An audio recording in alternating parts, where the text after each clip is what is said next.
اللہ نہیں شرماتا۔ اللہ تعالیٰ نے قرآن مجید میں جا بجا بہت سی چھوٹی چھوٹی باتوں کا ذکر کیا ہے جس کو کفار اللہ تعالیٰ کی جلالت شان کے منافی سمجھ کر اعتراض کرتے تھے۔ اللہ نے فرمایا، کیسی ہی حقیر بات ہو لیکن اگر وہ بندوں کے فائدے کی ہو تو اس کے کہنے سے اللہ نہیں شرماتا، یعنی شرم کی وجہ سے وہ اس کو نہیں چھوڑ دیتا۔ فرمایا، ان اللہ لا یستحیی ان یضرب مثلا ما بعوضة فما فوقها۔ اللہ کسی مثال کے بیان کرنے میں ذرا بھی نہیں شرماتا، چاہے وہ مثال مچھر کی ہو یا اس سے بھی بڑھ کر کسی اور حقیر چیز کی۔ حضرت زینب رضی اللہ تعالی عنہا کی دعوت ولیمہ میں صحابہ کرام رضوان اللہ علیہم اجمعین کھانے کے بعد دیر تک بیٹھے باتیں کرتے رہے، جس سے رسول اللہ صلی اللہ علیہ وآلہ وسلم کو تکلیف تو ہو رہی تھی لیکن فطری حیا کی بنا پر اس کا اظہار نہیں کرتے تھے۔ تاہم چونکہ لوگوں کا اس طرح جم کر بیٹھنا عام اخلاق بالخصوص آداب نبوت کے خلاف تھا،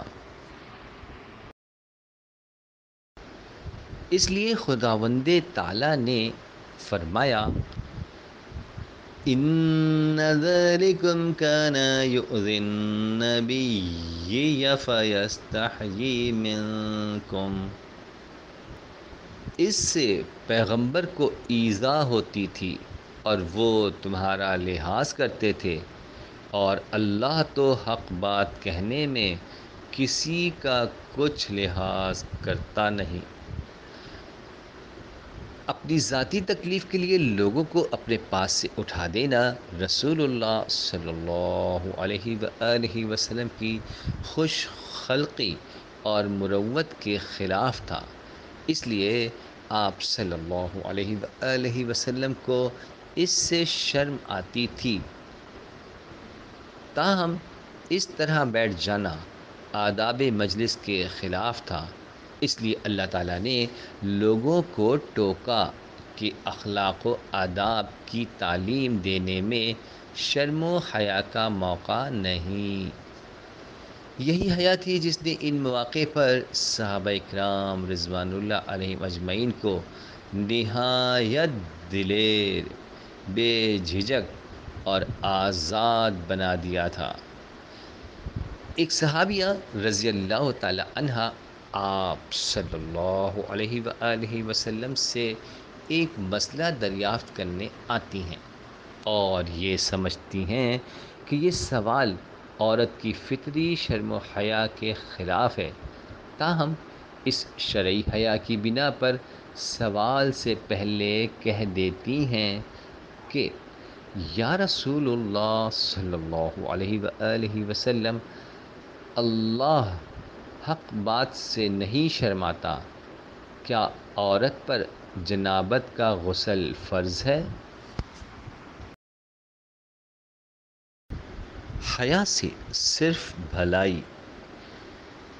ایک بار رسول اللہ صلی اللہ علیہ وآلہ وسلم نے فرمایا کہ مسلمان کی مثال ایک ایسے سرسبز درخت کی ہے جس پر کبھی خزاں نہیں آتی۔ اکابر صحابہ رضوان اللہ علیہم اجمعین اس درخت کا نام بتانے سے قاصر رہے۔ حضرت عبداللہ رضی اللہ تعالی عنہ بن عمر رضی اللہ تعالی عنہ سمجھ گئے کہ یہ کھجور کا درخت ہے، تاہم چونکہ کم سن تھے اس لیے شرم سے چپ رہے، لیکن چونکہ یہ شرم و حیا کا موقع نہ تھا اور علمی مجالس میں آزادی کی ضرورت تھی، اس لیے جب حضرت عمر رضی اللہ تعالی عنہ سے انہوں نے اس کا تذکرہ کیا تو فرمایا اگر تم اس درخت کا نام بتا دیتے تو مجھے بڑی خوشی ہوتی۔ انصاریہ عورتیں رسول اللہ صلی اللہ علیہ وآلہ وسلم سے عورتوں کے مسئلے پوچھتی تھیں اور یہ ان کا خاص اخلاقی وصف سمجھا جاتا تھا۔ حضرت عائشہ رضی اللہ تعالی عنہ فرماتی ہیں انصاریہ عورتیں کس قدر اچھی تھیں کہ دین کا علم حاصل کرنے سے ان کو حیا نہیں روکتی تھی۔ ان موقعوں یعنی تبلیغ و دعوت، پند و نصیحت، ارشاد و ہدایت، تعلیم و تعلم اور امر بالمعروف اور نہی عن المنکر کے علاوہ اور ہر جگہ حیا انسان کا ایک ایسا اخلاقی جوہر ہے جس سے اس کو فائدہ ہی فائدہ پہنچتا ہے۔ اس لیے رسول اللہ صلی اللہ علیہ وآلہ وسلم نے فرمایا حیا سے صرف بھلائی ہی پہنچتی ہے۔